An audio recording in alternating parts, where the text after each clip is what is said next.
Senja hampir sampai, mentari bersiap untuk turun lebih jauh ke dasar bumi. Seorang kapten tampan bersama pasukannya berjalan dalam barisan menuju camp, tempat mereka biasa menghabiskan malam untuk beristirahat, mengembalikan lelah pada gelap malam, dan menyongsong pagi sebagai awal latihan baru yang harus mereka jalani. Tidak seperti biasa, sejak tadi hati Kapten Biru terasa terombang-ambing, tak menentu. Ada yang membuatnya merasa tak nyaman. Sejak kepergian Dokter Rengganis, Kapten tampan itu seolah-olah merasa kehilangan sesuatu. Ada yang tak biasa yang dirasakan hatinya. Ia ingin secepatnya menemui Rengganis.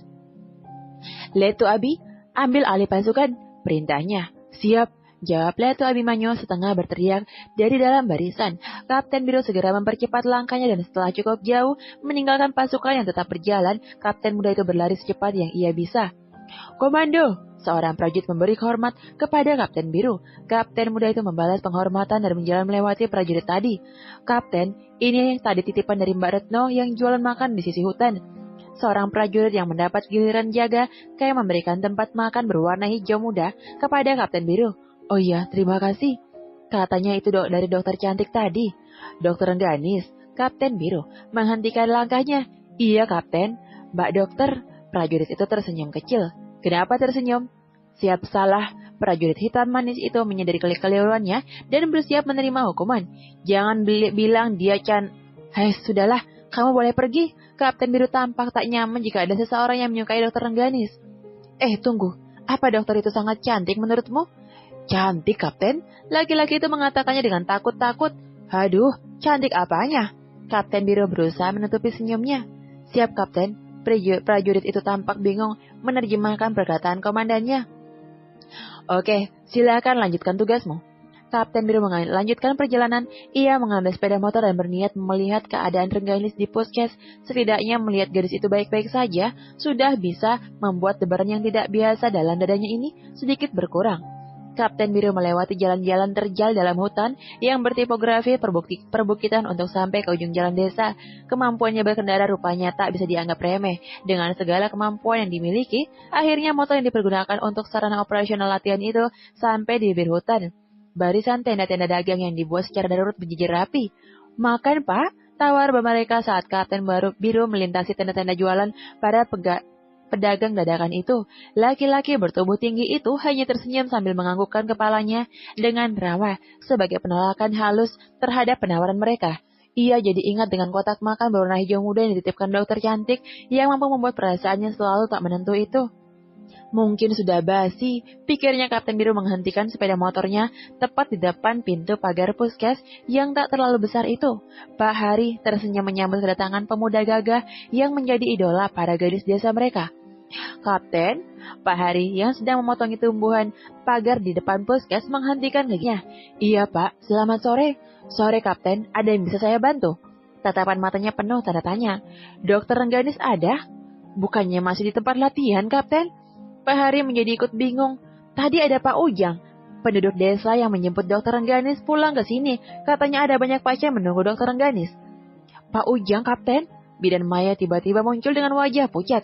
"Iya, kata Mbak Astuti pria tua tadi bernama Pak Ujang. Ada apa?" "Hah?" Bidan Maya menjerit histeris. Wanita itu terduduk di tanah, tubuhnya lemas seketika. Bayangan masa lalu membuat perempuan paruh baya itu menangis jadi-jadinya. "Tolong Dokter Rengganis, Kapten," ucapnya berbarengan dengan isak tangis. "Ada apa? Ceritakan padaku lebih jelas. Aku tidak mengerti." "Saya tidak bisa menceritakannya secara detail. Kita tidak punya banyak waktu. Kita harus menyelamatkan Dokter Rengganis dan Astuti," jawab Bidan Maya dengan panik. "Baik, kemana saya mencari Pak Ujang?" "Biasanya pria gila itu akan menghilang beberapa bulan jika sudah mendapatkan uang dari orang yang membayarnya." "Kapan dia menjemput Dokter Rengganis, Kapten?" tanya Bidan Maya. "Tadi pagi sekitar pukul 9 atau 10. "Ya Allah, tolong mereka." Bidan Maya kembali histeris. Kapten Biru bergegas mengendarai motornya. Satu tempat yang ada di dalam otaknya saat ini, kembali ke tenda pedagang didadakan. "Retno," ucapnya. Dengan kecepatan penuh, sepeda motor yang terlihat sangat tangguh itu berlari bagai kuda yang dicambuk penuh oleh penunggangnya, hingga hanya butuh beberapa menit saja untuk sampai di pinggiran hutan tempat Retno berjualan. Hanya dia petunjuk satu-satunya saat ini. "Siapa yang bernama Retno?" tanya Kapten Biru begitu sampai di daerah tenda dagang. "Saya, Komandan." Seorang wanita berkerudung coklat yang sedang sibuk menggoreng pisang menunjuk. Ceritakan padaku apa yang Mbak lihat tentang Dokter Rengganis saat pergi dari sini. Oh, dokter cantik itu pergi bareng Pak Ujang sama Mbak Astuti. Tadi sempat titip kotak makan ke saya. Dia bilang untuk kapten, tapi beneran kapten, bekalnya sudah saya titip di pos. Bukan itu maksud saya, naik apa, dengan siapa, dan arah kemana mereka pergi. Tadi mereka naik mobil bagus, warna hitam ke arah sana kapten, tunjuk Mbak Retno. Saya agak curiga sama sopirnya, mukanya serem, rambutnya gondrong, dan ada tatonya lagi. Sambung Mbak Retno. Dek, hati Kapten Biru terasa berhenti. Ini plat mobilnya sempat saya catat. Habis nakutin sih. Mbak Retno memberikan buku catatan belanjaannya pada Kapten Biru. Ia memang sempat mencatatnya di bagian atas buku itu. Saya pernah lihat mas-mas gondrong itu kumpul sama para preman kampung di ujung gardu sana, Komandan. Waktu itu saya lihat mereka sedang mabuk sore-sore. Ucap Bude Kanti jujur.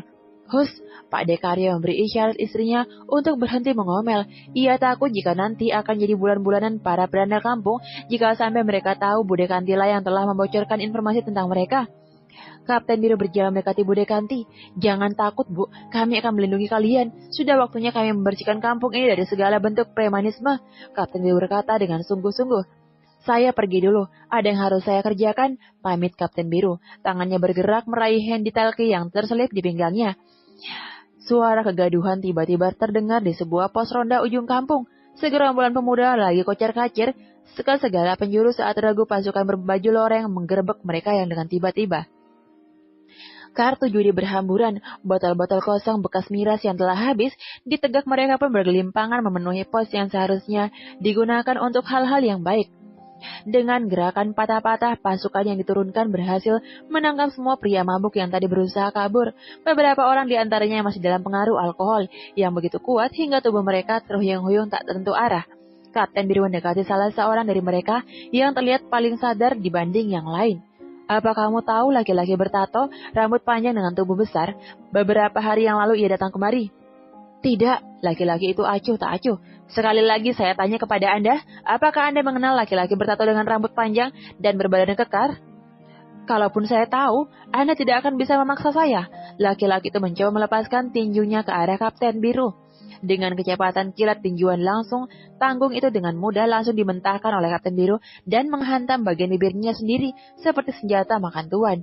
Darah segar mengalir dari bibirnya yang tertabrak giginya yang sedikit lebih maju. Bawa semua ke kantor polsek, perintah Kapten Biru. Siap.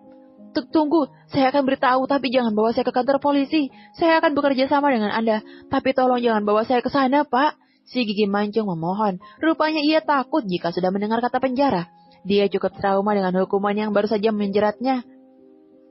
Ya, laki-laki kurus itu memang baru sebulan ini keluar dari penjara dengan kasus penganiayaan istrinya. Ia tak ingin mengalami kejadian buruk itu lagi. Sebenarnya ia sudah tak ingin lagi bergabung dengan anak geng berandal kampung, tetapi ia tak punya nyali untuk menolak ajakan mereka. Karena itulah, sore ini ia tak ikut mabuk seperti yang lain. Ia hanya menegak sedikit saja alkohol yang ada. Itu pun karena alasan tak enak. Baik, katakan. Laki-laki seram itu namanya Brandox, Pak. Dia anak buah dan Bono. Bono? Anak juragan Plenggo Hadi, orang paling kaya di desa ini. Keluarga mereka lah yang selalu menyuplai minuman dan makanan untuk kami. Kapten Biru mengangguk paham. Lalu di mana? Maaf Pak, saya benar-benar tidak tahu. Rengganis, kemana aku harus mencarimu? Apa yang terjadi padamu? Kapten Biru cemas memikirkan keberadaan gadis pertama yang berhasil masuk ke dalam hatinya. Jangan lupa like, subscribe, tekan loncengnya. Dan terima kasih sudah menonton.